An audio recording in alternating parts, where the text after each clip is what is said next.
começar esse vídeo, essa transmissão, pedindo, Frei Tiago, que nos abençoe, peço a sua bênção. Eu sou uma leiga, eu sou uma católica que tive a felicidade, Frei Tiago, de nascer numa família simples e que tem aquilo que é o que a gente espera que se tenha das nossas famílias, especialmente das famílias regidas pela fé, e que, a partir disso, convivem em sociedade e que juntos a gente consegue seguir fazendo aquilo que eu vejo que o Senhor tanto prega. Então, eu peço para que todas as pessoas que estão conosco aqui prestem atenção em tudo. Frei Tiago, muito obrigada por tudo e a sua bênção sempre. Obrigado, eu que agradeço, Márcia, pela sua acolhida, por toda essa sua consideração, né, pela nossa vida, pelo nosso trabalho, e que Deus abençoe você, abençoe a sua vida, abençoe o seu trabalho também, e as pessoas que convivem com você, que participam também desse seu canal, né? E, de fato, como Vossa Caridade disse, né, essas coisas que a gente procura ensinar são coisas importantes, realmente, são coisas que são muito sérias e que não vieram de nós, né? Simplesmente nós tivemos a graça de perceber que as pessoas abandonaram a luz do magistério da Igreja Católica, né? Então, para mim, o que é mais importante, o que é mais gratificante, é poder passar para as pessoas um tesouro perdido, né? E esse tesouro perdido é o ensinamento da Igreja Católica Apostólica Romana. Então, eu sou grato a Deus de ter me feito perceber isso, porque quando eu atuava como padre no sistema da Igreja moderna, então a gente acolhe aquelas mentiras ou meia-verdades, né? Dizendo, não, isso aqui não é bem assim, isso daqui já está superado, isso daqui é uma coisa do passado. Então a gente vai entrando no molde de uma igreja que a gente imagina ser católica, mas na verdade está cada vez mais de braços dados com o mundo, né? E eu sempre me questionava sobre aquela frase que tem na Epístola de São Tiago, capítulo 4, versículo 4. Então, Tiago 4,4 diz assim: vós não sabeis que quem é amigo do mundo é inimigo de Deus? Né? Então, eu olhava essa passagem da Escritura e pensava, olha, eles estão esquecendo essa passagem bíblica, porque, de fato, a gente não pode ser amigo do mundo e, ao mesmo tempo, ser inimigo e amigo de Deus, né?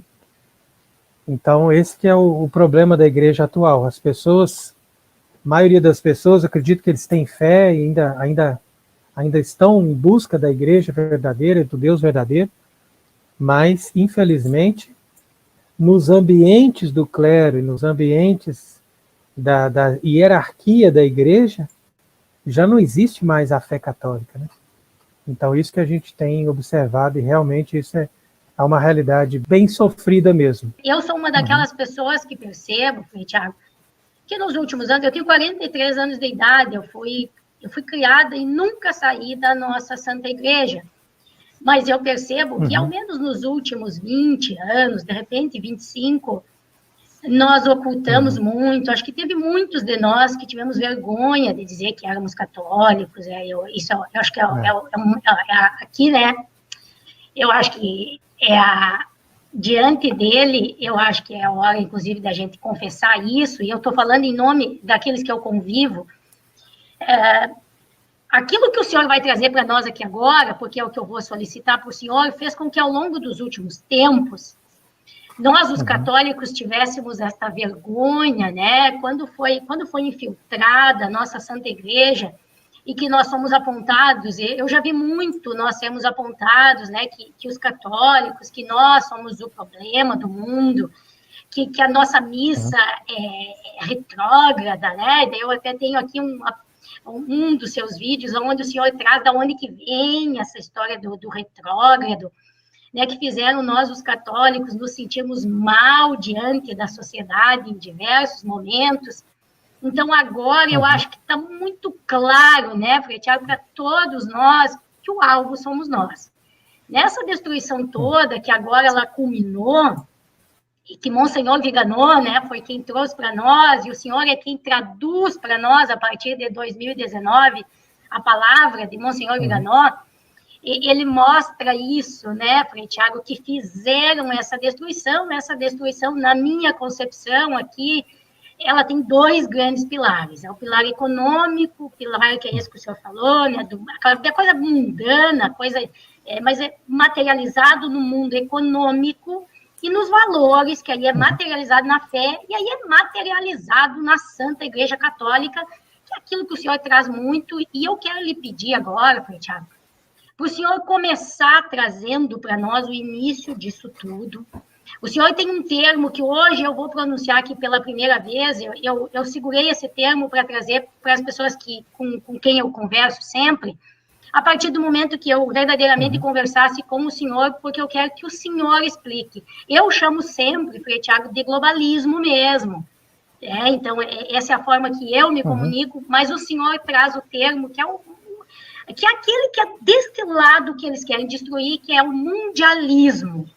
Então, eu quero que o senhor mostre para nós, explique para nós como é que nós chegamos nisso, o que significa o mundialismo, para que nós consigamos primeiro nos situar e depois nós irmos juntos fazendo um caminho aí de compreensão dessa situação toda que a gente vive. Por gentileza, Frei Tiago. Exatamente, Márcia. Enquanto Vossa Caridade formulava a sua pergunta, né, eu a princípio pensava uma coisa, né, de dizer, né, que eu sempre considero que é muito importante o papel da mulher na sociedade cristã e na igreja. Por quê? Porque é a mulher que transmite a fé para os filhos, né? Então você veja que interessante que nesses últimos, vamos dizer, 50 anos, houve tanto ataque contra a mulher, né, com a desculpa de promover a mulher, eles destruíram a figura feminina, né? E você acha que tudo que existe hoje de deturpação da questão moral do casamento, ou mesmo desse tema do LGBT, né, que agora já inventaram LGBT, depois tem o quê, depois tem o mais, quer dizer que tudo é válido, né? Mas se nós formos analisar de verdade, quem sai mais prejudicado em todas essas situações é a mulher. Porque a dimensão do casamento começa e termina na mulher. Porque é a mulher que vai ser a mãe. Por isso que a gente chama de matrimônio. Matrimônio vem de mãe, né? É a mater, né? Então, se a gente for analisar do ponto de vista sociológico, né, a sua pergunta fala... Você coloca, da onde que começa, da onde que sai o mundialismo? Então eu diria o seguinte, do ponto de vista sociológico, o mundialismo é um ataque, em primeiro lugar, à igreja. E esse ataque contra a Igreja Católica, ele começa atacando a mulher cristã. Então ele começa muito bem organizado no sentido seguinte, olha, nós temos que destruir a figura da mãe cristã, da mãe de família, da dona de casa, daquela que representa ali a estrutura da casa, da família. Então, isso é uma coisa que as pessoas precisam perceber. Então, o progressismo, né, ou seja, esse novo rosto da Igreja Católica, ele é, na verdade, o carro-chefe de toda essa estrutura que está sendo montada hoje, né, no decorrer desses últimos, principalmente do pós-guerra, né, para nós estabelecermos uma nova ordem. Então, essa nova ordem, ela passa por essas mudanças todas, né? Mudança de paradigma, mudança de estrutura, mudança de pensamento, mudança de maneira de ver a religião, mudança dos valores da sociedade. Então, hoje, por exemplo, se nós pegarmos hoje, o nosso tempo, ano de 2022, eu sou mais ou menos da mesma geração sua. Foi uma evolução muito rápida. Então, essas gerações que estão vindo agora, eles perderam todos os valores, eles perderam toda a consciência, eles vivem numa vida virtual. E isso é o mundialismo. O mundialismo, ou globalismo, como quiser, os termos são sinônimos, na verdade. A gente prefere usar mundialismo porque é um termo que indica o mundo, né, como todas as estruturas, todo o sistema do mundo. Mas se a gente imaginasse que nós vivemos num globo, poderíamos até chamar de globalismo, né, como alguns gostam de fazer, para frisar essa ideia do globo, né, que já é outra ideia também que está muito ligada a essa desintegração do ser humano. Né? Nós temos que fazer as pessoas pensarem que nós vivemos num globo giratório, que fica perdido no espaço. Então isso, que é uma coisa absurda, entra na cabeça das pessoas por lavagem cerebral.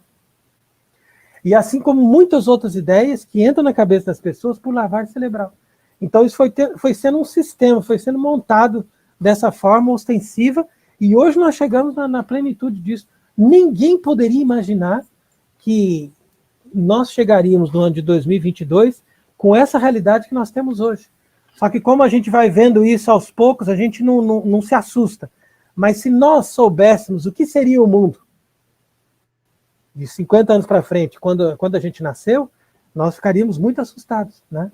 Porque realmente é algo que ninguém poderia imaginar, né, de ver o que nós vemos hoje, né, de ver pessoas, por exemplo, que não tem mais nenhum valor, que não tem mais nenhum senso da realidade, que não tem mais nenhuma coerência de pensamento, né? Tudo se perdeu, tudo se desintegrou.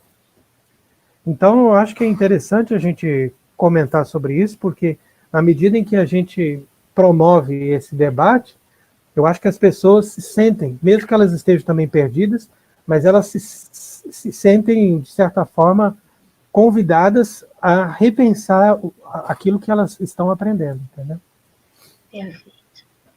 Frei Tiago, eu agora vou trazer, a partir de agora, eu quero trazer alguns trechos dos seus vídeos. Eu quero dizer para o pessoal aqui, para quem não conhece o canal do Frei Tiago, onde os vídeos dele são publicados, é o canal Monte Carmelo. Então, procurem lá e, por favor, assistam os vídeos. Né? Eu vivo dizendo, Frei Tiago, parem de perder tempo com esses grupos de WhatsApp que fazem as pessoas ficarem saindo mais da raiz cristã, fazendo isso, né, Frei Tiago, assimilando essa...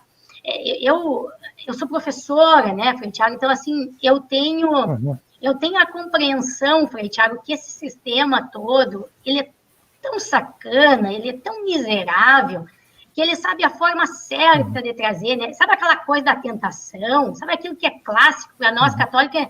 Aquele católico forte, aquele compreensivo, aquele que compreende, a gente percebe que aquilo que vem nesses grupos, eu chamo assim, essa grupalhada de WhatsApp, que é um negócio assim, ó, ele é tão difícil de ser interpretado, e eu peço sempre para as pessoas, parem de fazer isso, vai assistir um canal decente, vai assistir um negócio decente, vai resgatar isso que o senhor falou das mulheres, né, Tiago, isso é muito claro para nós, assim, essa divisão toda que está sendo proposta, né, aquela destruição do homem, né, aquela tentativa de fazer com que as mulheres se sintam, eles usam esse termo, né, a mulher empoderada, na verdade o que eles querem é fazer com que as mulheres promovam, né, a discórdia ali na família, para que a coisa se quebre de uma vez, para que ela rache de uma vez. A gente vê, assim, né, a criança que foi criada com pai e mãe, cada um no seu papel, o pai fazendo o papel de pai, a mãe fazendo o papel de mãe. A criança é uma criança natural, né, que ela vai compreendendo o papel da mãe e vai compreendendo o papel do pai. Aí, quando nós temos essa sociedade nova, que está sendo proposta, né, Frei Tiago, há séculos, né, a gente verifica que agora, na verdade, só usaram um método. Depois nós vamos falar do método. Eu quero entrar direto na nossa Santa Igreja Católica, Frei Tiago, que é um dos nossos grandes objetivos de estarmos hoje aqui. Em um dos últimos vídeos que eu reassisti do senhor, o senhor disse o seguinte, que eu acho que serve muito para nós, os católicos. E que aí eu acho que tem muito católico que repete, o senhor trouxe isso aqui, é extraordinário, isso aqui, na minha concepção, na minha interpretação, ela mostra exatamente o que é vendido atualmente lá, né, na figura do argentino, e que daí traz para nós, e aí o povo se ilude e vai em frente. Eu vou trazer as suas palavras aqui, Frei Tiago, depois eu quero que o senhor fale disso para nós. Se Francisco ensina o contrário que todos os outros papas ensinaram, logo, ele é um excelente papa, né?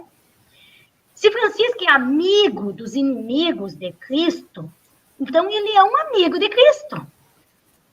Se Francisco é a favor de todas as religiões, né? Porque agora está, né? Depois nós vamos falar disso, já vamos chegar nesse ponto. Se Francisco é a favor de todas as religiões, nessa coisa que bacana, né? Essa coisa assim, a favor de todas as religiões, logo ele também defende a Igreja Católica e ele é a favor de todas, então ele quer todas, né? Olha que homem bom, né? Olha que coisa, né? Esse é um negócio. E é isso, né, Frei Tiago, que a gente percebe que é o que está sendo assimilado hoje. As pessoas, tem muitas pessoas que não compreendem aquilo que o senhor traz para nós, que o último Papa da Igreja de Pedro foi Pio XII. Então, eu gostaria muito que o senhor falasse disso para nós agora. O que significa isso, né? O entendimento de que, né, que nós, católicos, temos que ter, né, a partir do Vaticano II, esse entendimento, né, que também aqui já quero trazer mais essas palavras, ó. Eles não querem mais o homem forte, eles não querem mais a mulher cristã, eles perseguem a autoridade da Santa Igreja, eles querem o ateísmo, o ecumenismo, não tem mais aquela ideia do trabalhador rural e o ecologismo, tudo que a gente faz da terra, né, eles estão ali, né, fazendo essa deturpação. Então, por gentileza, Frei Tiago, traz luz para nós nesse assunto aí. Então, é interessante esse seu comentário, Márcia, porque, de fato, né, quando a gente colocou essas questões aí, nós falamos em forma de ironia, né? Então, a maneira de dizer é como se fosse assim, olha, veja como as pessoas não são mais capazes de pensar. Né? Então, aquilo que nós dizíamos há pouco, né, coloca a criança lá com o WhatsApp ou com o telefone dia e noite, um joguinho, né? Joguinho, videogame, coloca a criança nisso. Né? Faz o adolescente viver todo mundo de prostituição, de sensualidade, etc., ao invés de colocar na mão dele um livro. Né? Então, quer dizer, você educa o ser humano para ser imbecil. E ele, então, não é capaz de chegar a conclusões lógicas, evidentes. Né? Então, por isso que eu dizia, né, se Francisco é amigo de todos os inimigos de Cristo, logo ele é amigo de Cristo. Quer dizer, essa frase é um absurdo. Né? Mas as pessoas são capazes de dizer isso e falar assim, não, está correto, a frase está correta. Né? Então, qual que é o problema, né, para a gente chegar nesses absurdos e ver as pessoas com essa dificuldade de tirar conclusões óbvias? É justamente por causa disso, porque houve um trabalho para destruir, primeiro, a mãe, que era capaz de educar. Né? Não, a mãe tem que trabalhar, ela não pode ficar em casa, ela não pode educar os filhos. Quem tem que educar os filhos é a televisão. Ou então a escola, que vai ensinar para ele que homem ou mulher é ele que escolhe. Né? Então, quer dizer, ali você vai destruindo o ser humano desde pequeno. Então, você percebe? Enquanto que a igreja, veja só que bonito, se nós formos lá cair no século IX, Carlos Magno foi um imperador analfabeto. Mas ele disse, eu não terei paz enquanto em cada vilagem, cada vilazinha, não tiver uma escola católica. Então veja a preocupação dele. As pessoas pensam que na Idade Média ou que nos tempos antigos, as pessoas eram ignorantes, que ninguém tinha acesso à escola, que todas as pessoas eram burrinhas. Mentira! As pessoas eram extremamente sábias e bem formadas.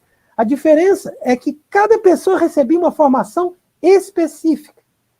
Não é igual hoje em dia que você estuda tudo quanto é coisa, de forma superficial, e depois que você termina a escola, você não sabe mais nada.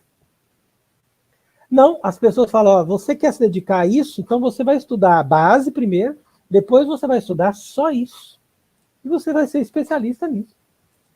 Então, nos tempos antigos, na sociedade cristã, isso é uma coisa que a gente tem que recuperar. Porque eu mesmo não tinha noção. Mas se nós formos perceber, na sociedade cristã verdadeira, as pessoas pobres, as pessoas humildes, as pessoas nas localidades rurais tinham acesso ao melhor nível de educação. A mentira que está instalada no nosso mundo hoje é exatamente essa. É que nós pensamos que o cristianismo, ou que a época da verdadeira igreja, nós éramos oprimidos, a gente era afogado em problemas, injustiças e tal. E isso é mentira.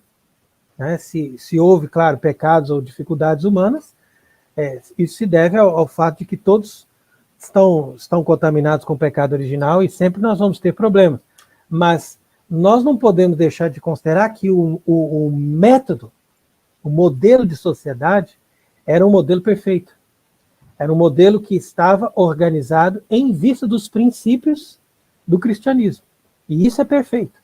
Agora, hoje nós estamos organizados em vista de princípios falsos. Então, quando as pessoas me perguntam, olha, qual que é a heresia de Francisco? Ou qual que é a heresia desses papas depois do Vaticano II e tal?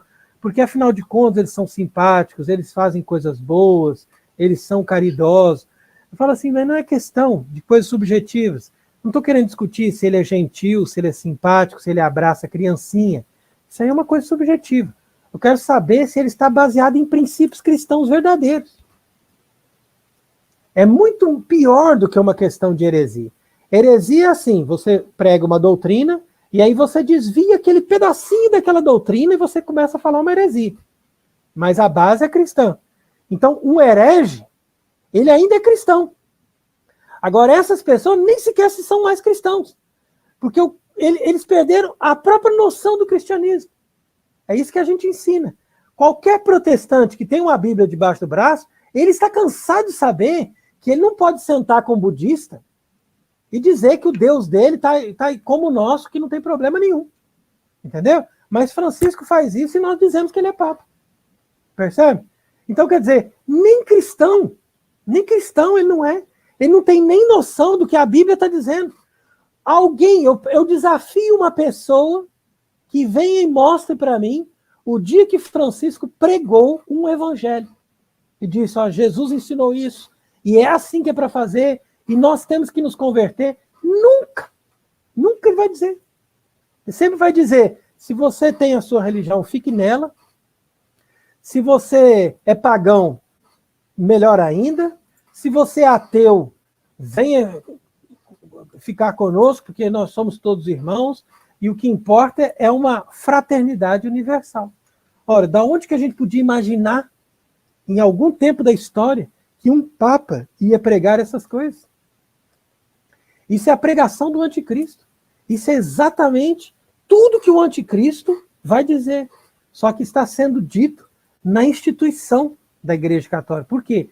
Porque isso tem que impregnar na mente das pessoas, porque quando o anticristo vier, todo mundo vai dizer, ele está falando coisas bonitas, nós já ouvimos isso antes. Nós já aprendemos isso na missa, já aprendemos isso no discurso dos padres, dos bispos, dos papas. Entendeu? Então, a base da Igreja Católica, para nós termos a verdadeira igreja, nós precisamos ter a base. A base é o quê? A base é a verdade. Jesus Cristo, Filho de Deus, na terra, ele diz, eu sou o caminho, a verdade e a vida. Se alguém quer vir ao Pai, tem que ser por ele. Não tem como ser por outro caminho. Então, você vem por ele e você encontra a igreja. A igreja, ela e Jesus é uma só coisa. Não pode ter divórcio. Ele não pode dizer uma coisa e ela dizer outra, senão não é a mesma igreja. É só isso que é o problema. Então, eu mesmo experimentei isso, né, na medida em que eu fui percebendo que dentro da estrutura da igreja havia uma contradição. Né? E eu analisava isso e pensava, mas escuta, por que no passado não havia essa contradição? Né? Se a gente analisar toda a história da Igreja Católica, você tem brigas, você tem contendas, você tem confusões, você tem sempre dificuldades humanas, como a gente encontra em qualquer família, em qualquer situação, mas nunca você tem uma contradição dentro da fé. É isso que é interessante. Nunca houve contradição. Nós tivemos, desde os apóstolos até o fatídico Concílio Vaticano II, nós tivemos sempre isso. Um só Deus, uma só fé, um só batismo. Imagine que coisa bonita. Isso é um milagre. A mesma verdade, a mesma fé, a mesma linha, a mesma clareza. Nunca mudou. Então, alguma coisa aconteceu. Alguma coisa entrou ali e tomou aquele sistema. Né? Então, o que acontece? Na verdade, a gente explica para as pessoas assim.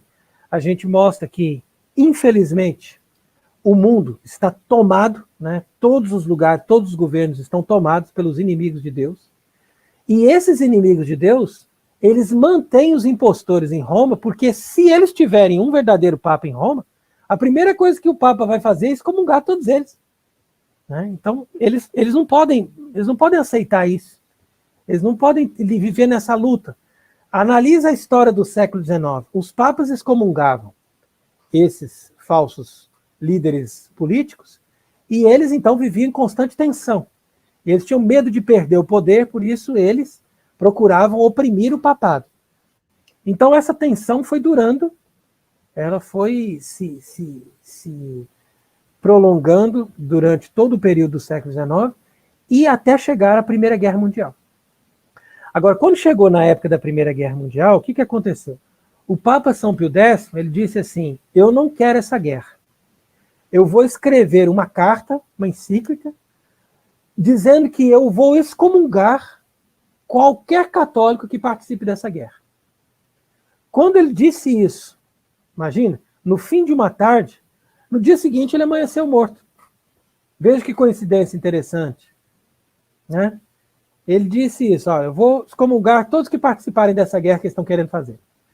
Ele disse isso na tarde, de manhã cedo ele já estava morto. Percebe? Então, você fala, mas que interessante, né? Morreu por coincidência. Que pena. Né? Depois, os outros, claro, todos eles tentando fazer alguma coisa. Mesma coisa Pio XII. Pio XII ele foi uma pessoa que ele sofreu muito, porque ele acreditava muito nos amigos dele, naqueles que estavam ali trabalhando. Né? Então você já viu aquela pessoa assim, por exemplo, olha, você é cercado de amigos e você diz, olha, esses são meus verdadeiros amigos, eu confio neles. Quando na verdade eles te dão um tapinha nas costas e depois te dão uma facada. Né? Então foi assim que Pio XII foi também um papa que sofreu muito. Né? E inclusive, em 1958, que é a data dele, a morte dele, nós comemoramos agora, dia 9 de outubro, foi comemorado 64 anos da sua morte, inclusive por ocasião, né, das vésperas da sua morte, ele dizia que ele estava prestes a revelar o terceiro segredo de Fátima, que estava na cabeceira da sua cama. Então, veja que interessante. Ou ele, ou a irmã Lúcia, tinham que revelar o terceiro segredo até 1960. Né? Estava chegando perto de 1960, que é a data de 1958. Então foi justamente nessa época, 1958, que eles substituíram a irmã Lúcia, colocaram uma outra trabalhando ali, para fingir que era a irmã Lúcia, e, por sua vez, colocaram ali alguma coisinha na comida do Papa Pio XII. Porque no dia seguinte ele amanheceu escuro, morto e todo escuro. De tal forma que o médico de Pio XII, cardiologista, pediu para fazer uma análise do corpo, uma autópsia. E ele não pôde. Ele falou, não, você não pode ver ele. Ele falou assim, mas é meu paciente, e vocês estão me dizendo que ele morreu do coração, sendo que eu, semana passada, examinei o coração dele e ele estava ótimo, ele nunca teve problema cardíaco. Você percebe? Então, quer dizer, essas coisas, as pessoas não sabem. Perfeito. Frei Tiago, eu vou recomendar para as pessoas que eles entrem no seu canal e assistam o vídeo cujo título é O que está por trás do protestantismo, e aí também ali na capa, né, tem a verdade sobre a doutrina protestante. Eu estou falando isso porque de tudo que eu lhe acompanho, de tudo que eu leio, de tudo que eu vejo, a gente percebe, e eu até, assim, uma das coisas que eu lhe falei, né, Tiago, quando eu lhe contatei para nós fazermos esse vídeo, eu lhe disse que eu tinha muitos sentimentos em relação ao que nós vivemos, em relação à nossa fé, mas eu não tinha tempo de estudar e tal, por diversas, e outra, não, naqueles momentos, até pouco tempo, eu não priorizava isso, então eu não tinha a compreensão. Mas a minha mãezinha, Frei Tiago, quando nós éramos criança, meus irmãos e eu, a minha mãezinha dizia para nós com medo.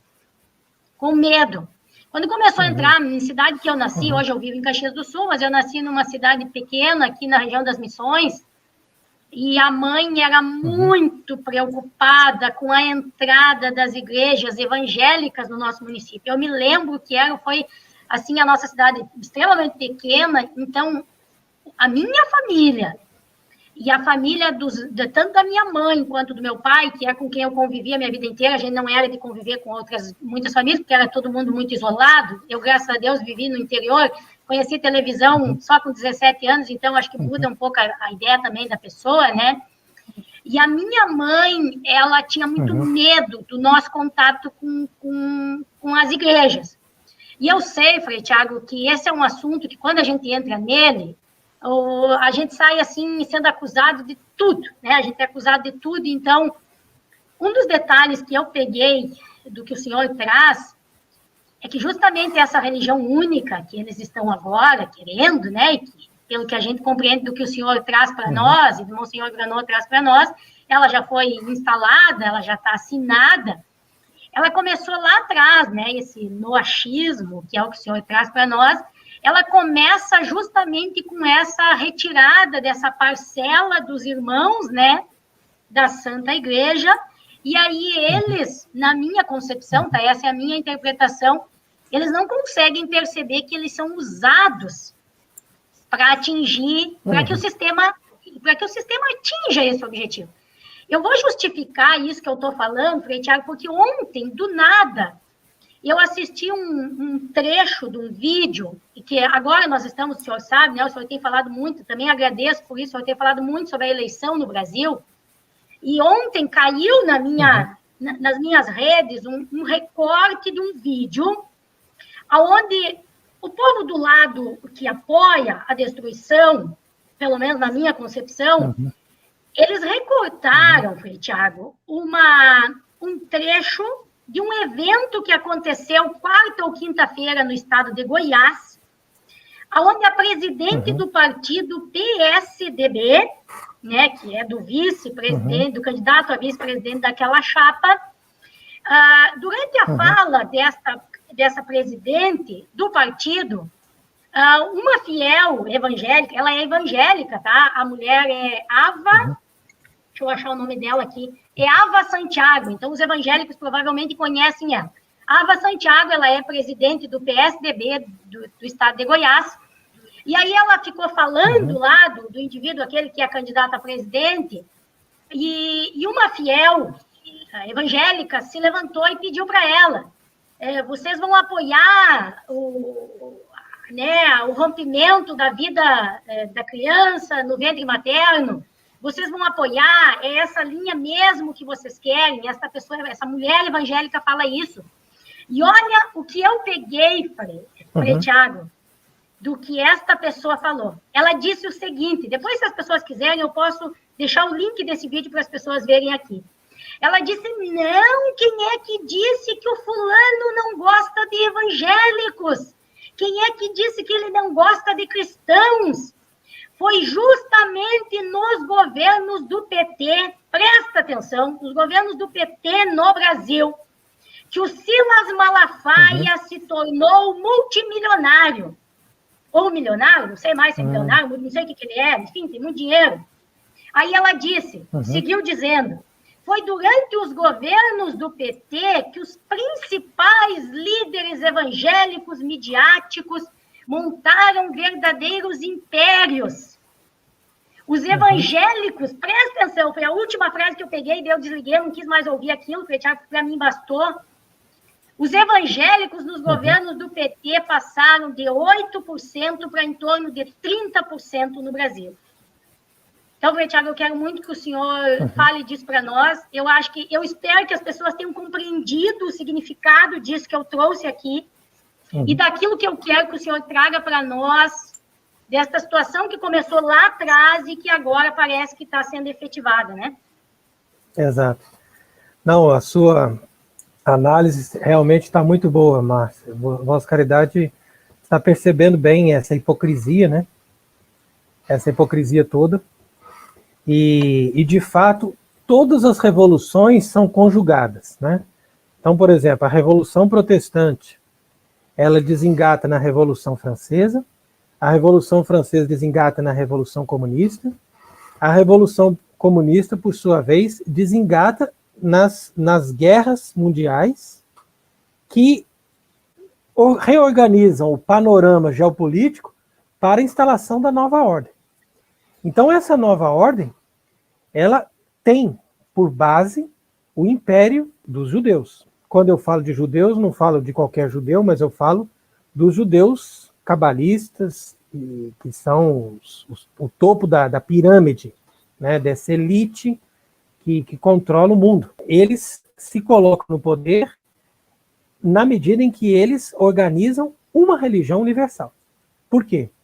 Porque, segundo a mentalidade do Talmud, o judaísmo não é para todos. O judaísmo é só para aqueles que são escolhidos, que nascem nessa raça, etc. Então, você tem que dar uma religião para todos os outros, e essa religião tem que ter uma sintonia com o judaísmo.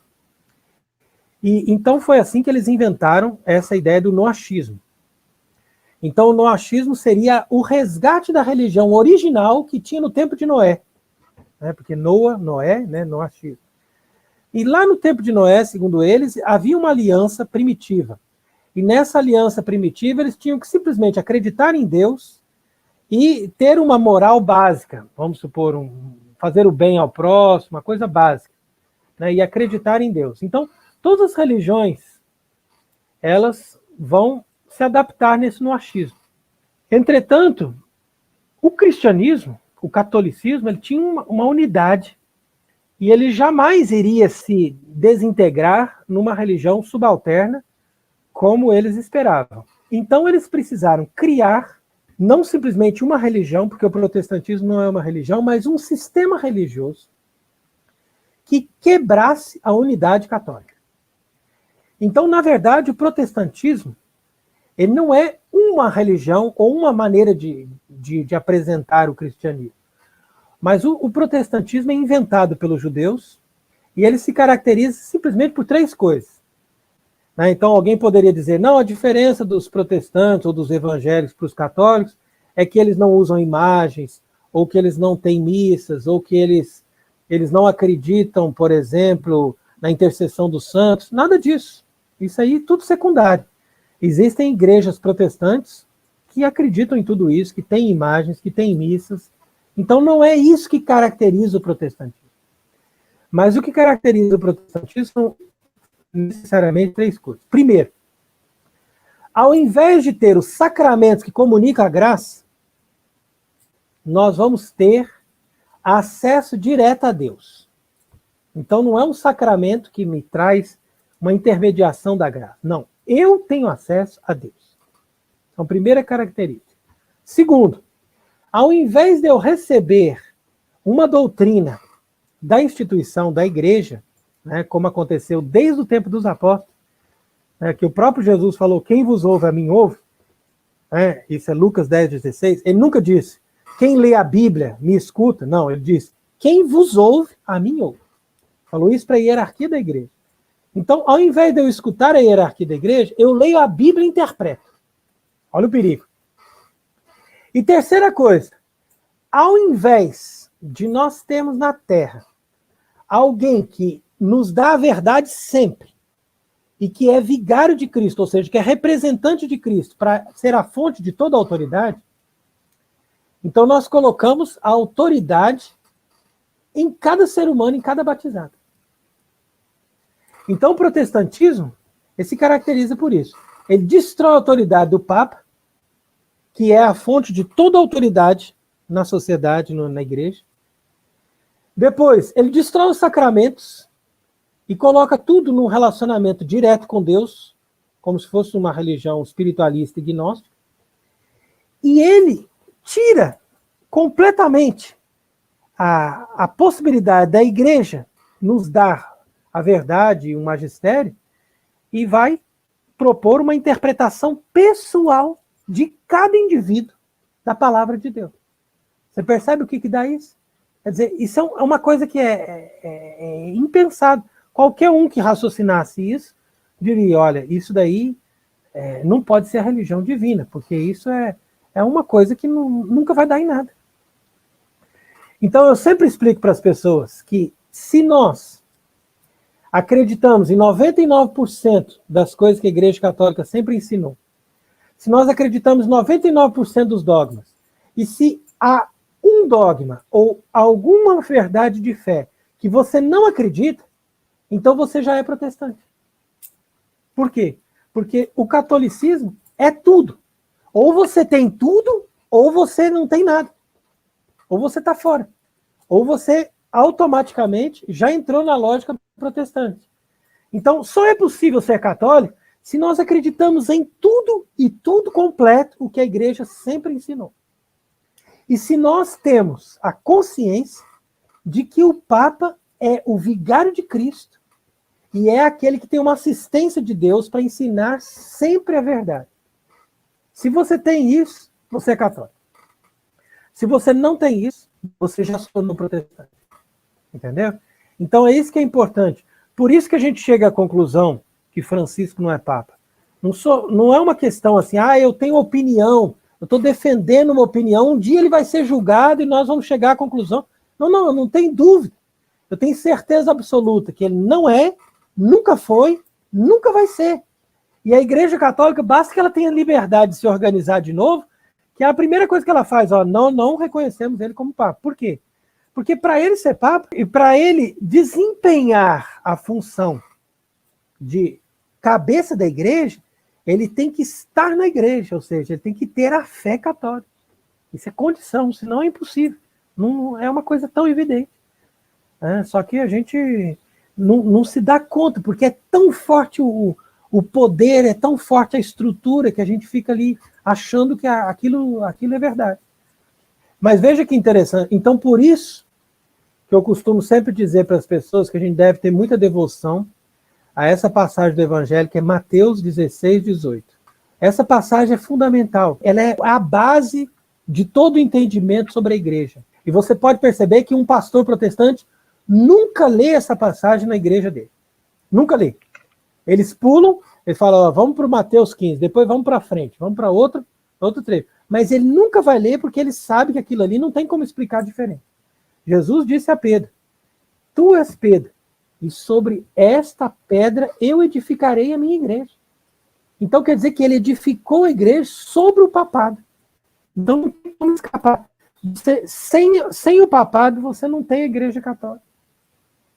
E o papado não é simplesmente um homem vestido de branco. O papado é um homem que tem a fé católica.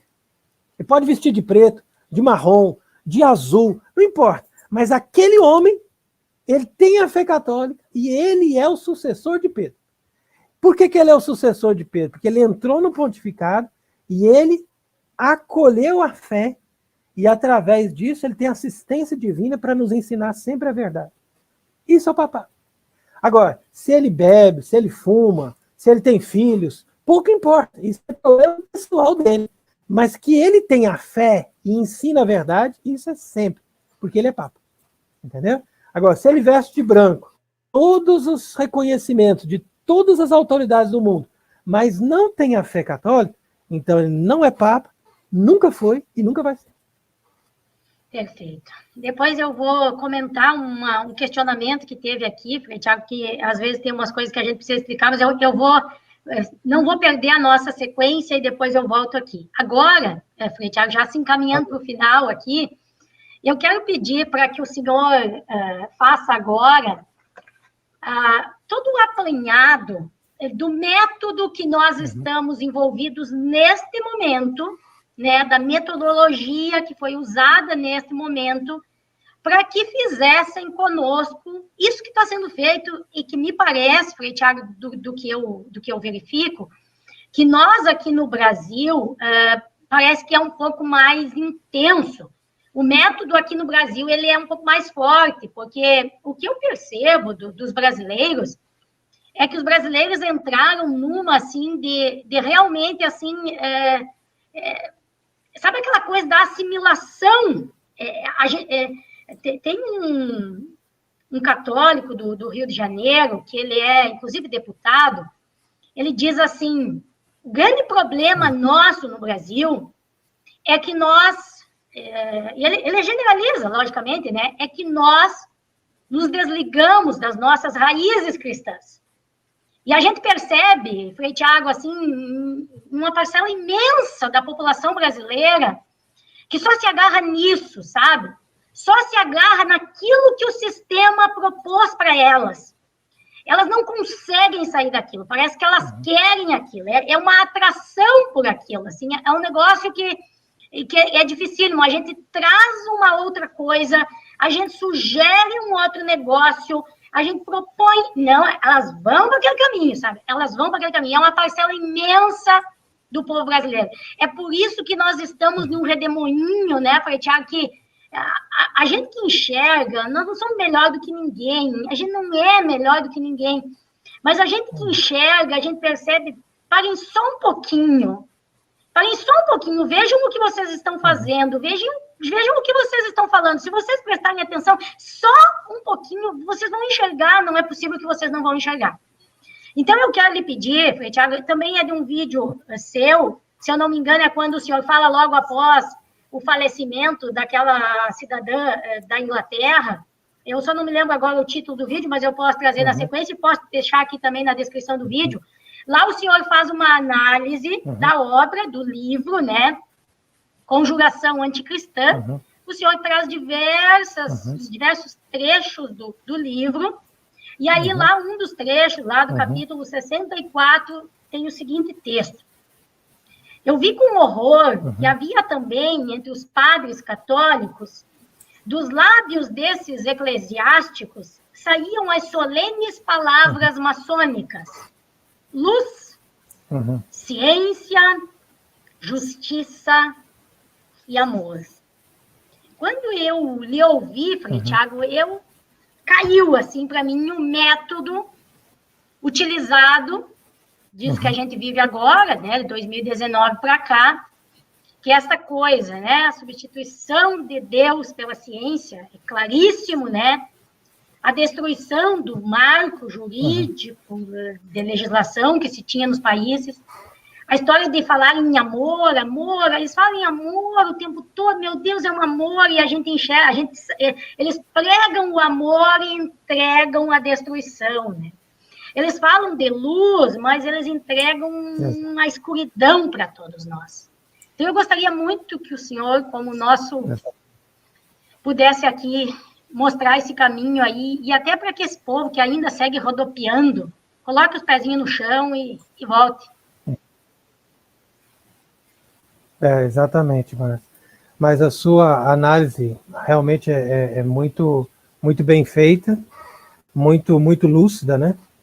E, de fato, esse livro nos ajuda muito a entender o que foi acontecendo, porque se nós formos analisar, né, aquilo que nós chamamos do poder sapiencial é justamente a capacidade que as pessoas têm de discernir a verdade em cada um dos aspectos do pensamento, né? Então, por exemplo, você tem a verdade primeiro na teologia, depois na filosofia, depois na ciência, né? E isso também se traduz na profecia.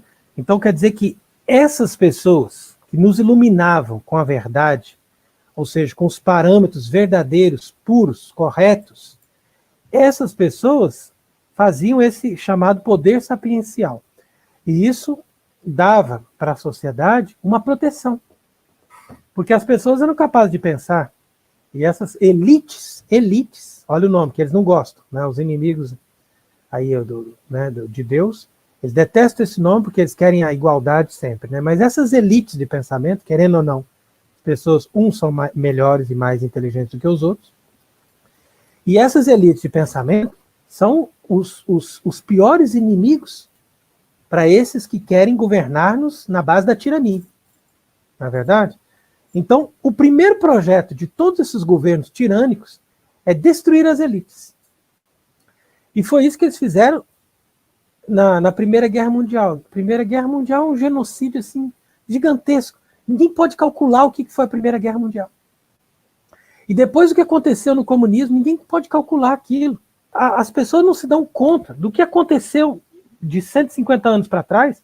Então você veja que depois da Primeira Guerra, nunca mais, você viu uma obra como essa.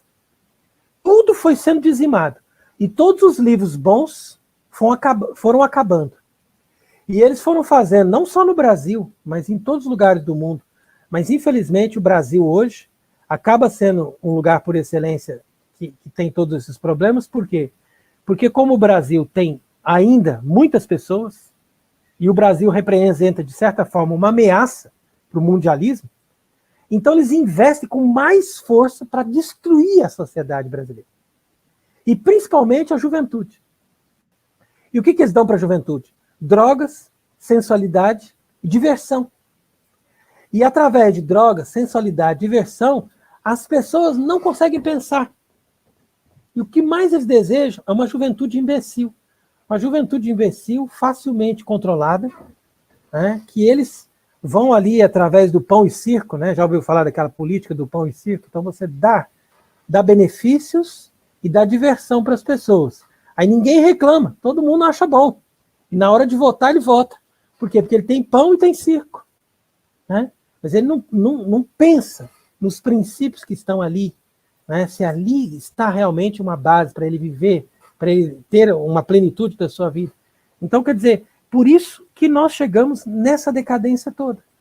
Porque nós não temos mais pessoas capazes de pensar, nós não temos mais mães de família, como eu disse no início, capazes de educar essas crianças. Né? Essas crianças são educadas de qualquer jeito. Por isso que eu apoio muito as mães que fazem homeschooling com os filhos, ou aqueles que estão fazendo escolinhas com iniciativas próprias, para poder dar um mínimo de educação, porque tudo começa por isso. E nós simplesmente lutamos para manter aquilo que Cristo Nosso Senhor deixou na Terra. E que todos os papas deram a vida para continuar.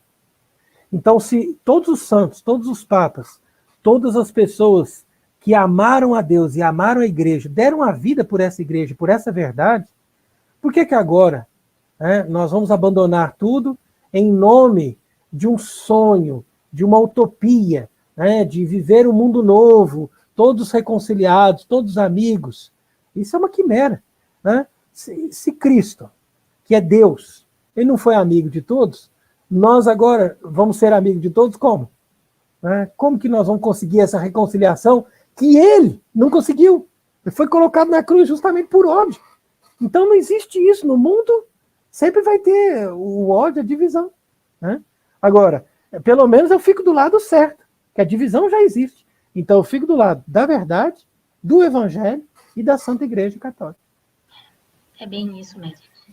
Perfeito, Frei Tiago, muito obrigada por essas palavras. Eu quero agradecer a todas as pessoas que estão aqui, eu agradeço principalmente as discussões que tem aqui no bate-papo, elas são leves, e eu quero pedir para aquelas pessoas que ainda estão sem compreensão, de que busquem um pouco mais de compreensão e que a gente não tenha essas discussões de um acusar o outro, porque isso acho que não é o objetivo do que nós trouxemos aqui hoje, né, Frei Tiago?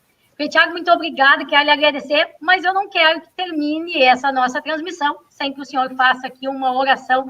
Hoje nós temos o privilégio, neste domingo, de termos o senhor aqui conosco, então, por favor, eu lhe peço, né, se for possível, esta leiga aqui fazer esse último pedido, de que o senhor faça uma oração para nós, neste santo domingo, para nós encerrarmos essa nossa transmissão, que para mim foi assim, uma alegria, uma honra. Muito obrigada. Então eu quero rezar aqui com vossa caridade, com todos que estão nos acompanhando, uma Ave Maria, dirigindo a Nossa Senhora Aparecida, a nossa oração pelo Brasil, né, para que Deus livre o Brasil desse mal, dessa impostura e desse câncer maligno, não somente na área civil, política, mas também na área espiritual. Que Deus nos ajude a viver segundo aquilo que Ele quis trazer para nós nessa terra. Ave Maria, cheia de graça, o Senhor é convosco. Bendita sois vós entre as mulheres, e bendito é o fruto do vosso ventre, Jesus. Santa Maria, Mãe de Deus, rogai por nós, pecadores, agora e na hora de nossa morte. Amém. Que a bênção de Deus Todo-Poderoso, Pai, Filho e Espírito Santo, desça agora sobre todos nós e permaneça para sempre. Amém. Amém. Então fique com Deus, Márcia. Deus abençoe a todos. Amém. Até a próxima, se Deus Muito quiser. obrigada, Frei Tiago. E siga Frei Tiago sendo sal na terra e luz no mundo. Muito obrigada. Amém. Salve Maria e viva Cristo Rei. Salve Maria, viva Cristo Rei.